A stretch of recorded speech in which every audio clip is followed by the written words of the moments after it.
寻龙宴中的10道菜已经做了2道，琉璃鱼骨和玉质龙筋，所以今天我们就接着继续往下做。但去年做玉质龙筋的时候多少有点遗憾，就是抽龙筋的时候它断了一次，所以这次就正好可以弥补上次的遗憾，让你们见识见识什么才是真正的玉质龙筋。我们先在尾骨处小心翼翼地给它画出一个圈，先找到龙筋，然后抓住鱼尾慢慢用力，就可以抽出完整的龙筋了。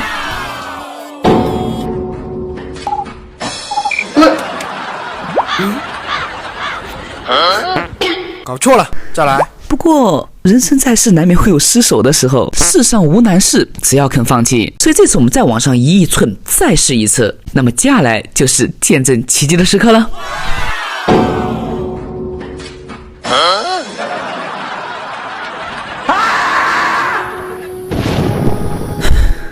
算了，人生哪有那么多称心如意？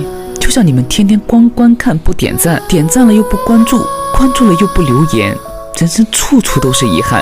就像去年就答应粉丝要跟个一鱼10吃，其实在6月份我就已经做过了，但是因为误删了部分拍摄素材，所以就拖到现在都没有跟出来。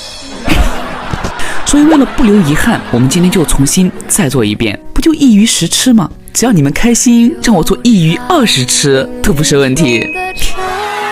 不知不觉做美食博主已经2年了，2年的时间，我从一个失业青年变成了一个1000万粉的美食博主。这一路的成长真的离不开每一位粉丝的支持，你们的每一个点赞都是每位博主更新下去的动力。虽然这中间的过程漫长曲折，但我每次的成功，你们都和我一起见证了。有幸能以我的微薄之力，让大家见识到中华美食的精妙之处，让一些失传菜品和一些古籍里的美食能重新呈现在大家面前，让大家知道原来我们中华美食还可以这么牛，这么神奇。这真的是一件非常自豪的事情，也是一件很酷的事。也希望屏幕外的你，不管现在遇到什么困难，不要放弃，坚定自己的选择，你总会看见光的。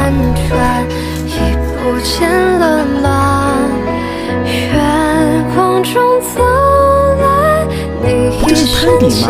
没技术那就现学，让美食博主们都欢聚一堂。失败只不过是下一次成功的开始。